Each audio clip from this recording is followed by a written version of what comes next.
धर्म जिज्ञासु भाइयों और बहनों, जीवन की सुख शांति और उन्नति के लिए सद्गुरु भगवंत का योग चाहिए। जिसके जीवन में सद्गुरु आ जाते हैं, मिल जाते हैं, वो जीवन सफल हो जाता है। जिसे गुरु नहीं मिलते हैं, वो कितना भी लंबा जीवन हो, वो जीवन सार्थक नहीं होता, सफल नहीं होता। ईस्वी सन 1980 की बात है। गर्मी की छुट्टियां थी। हमारे कर्नाटक के एक छोटे से गांव हिरियूर में महान उपकारी गुरुदेव आचार्य भगवंत श्री पद्मसागर सुरेश्वर जी महाराज साहब का पदार्पण हुआ। हम छोटे थे, भगवान से, गुरु से, धर्म से अनजान थे, अज्ञानता के परिवेश में जीते थे। कोई आराधना वगैरह का हेतु नहीं था, जीवन का लक्ष्य भी निर्धारित नहीं था। ये पता ही नहीं था कि कहां जाना है और क्या करना है, कहां पहुंचना है, कुछ भी पता नहीं था। 4 दिन के लिए गुरु भगवंत का हमारे गांव में पदार्पण हुआ। प्रवचन तो कुछ पल्ले पड़ते नहीं थे। शुभ ऋणानुबंध का योग था। गुरुदेव का आशीर्वाद मिला, अत्यंत स्नेह मिला। इस छोटे से जिंदगी में मन में यह बात उठी कि मैं सदा के लिए इनके साथ चले जाता हूं। परिवारजनों से आज्ञा मांगी। हमारी नादानियत को देख करके उन्होंने आज्ञा नहीं दी। मैंने बहुत जिद की। उन्होंने बुरा भला कहा, डराया, धमकाया, पीटा, लेकिन मैं नहीं माना। जिद करके साथ में चला गया। वो चला गया, जिंदगी बन गई। मेरे साथ में ये बात सार्थक हो गई कि गुरु कृपा से प्रभु मिले, प्रभु कृपा से गुरु मिले। 2 वर्ष तक 1980 और 81 तक गुरु महाराज के साथ में रहा। जो कुछ वे पढ़ाते, जो कुछ वे कहते, उस प्रकार जीता। छोटी मोटी आराधनाएं करता। न उस जमाने में मुझे आत्मा, परमात्मा, मोक्ष, गुणस्थानक या अन्य किसी प्रकार का ज्ञान था। उनका स्नेह था। वो समय समय पर समझाते थे। वे कभी ये कहते नहीं थे कि तुम दीक्षा लो, तुम आज की आज दीक्षा लो, तुम परिवार में ऐसा बताओ, तुम घर में ऐसा कहो। ऐसा कुछ बताते नहीं थे। सहज तरीके से अपने साथ में रखते थे। मैं भी उनको, उनके साधु भगवंतों को और समाज की गतिविधियों को देखता रहता था। जो मुझसे बन सकता था मैं करता रहता था। धीरे धीरे भावना प्रबल बनी। अच्छे योग उदय में आए। मेरे सौभाग्य का सूर्योदय हुआ। मेरी दीक्षा की भावना तीव्रतम बनी।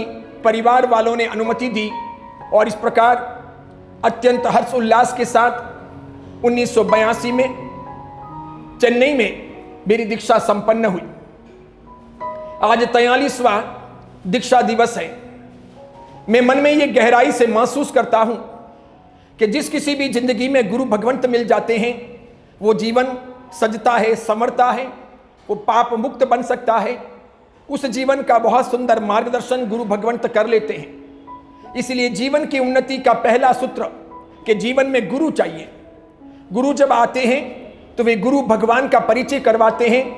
वे गुरु धर्म का ज्ञान देते हैं। इस प्रकार सुदेव, सुगुरु, सुधर्म की भक्ति अपने जीवन में सार्थक बनती है। मैं सभी सुनने वालों से निवेदन करना चाहूंगा और उनसे ये बताना चाहूंगा, कहना चाहूंगा कि जीवन में गुरु भगवंत का, अच्छे गुरुओं का सानिध्य प्राप्त कीजिए। कभी गुरु भगवंतों से वंचित मत रहिए।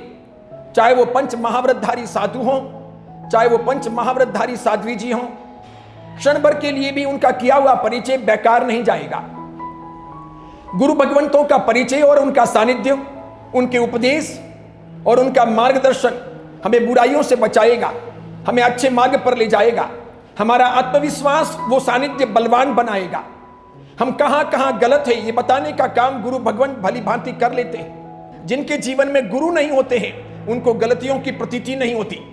वे गलतियों से रूबरू होते रहते हैं और गलत जीवन जीते रहते हैं। गुरु भगवंत सम्यक ज्ञान देते हैं, भगवान का सही मार्ग देते हैं, जीवन की उन्नति का पथ देते हैं और इस प्रकार हमें बहुत कुछ जानने समझने को मिलता है।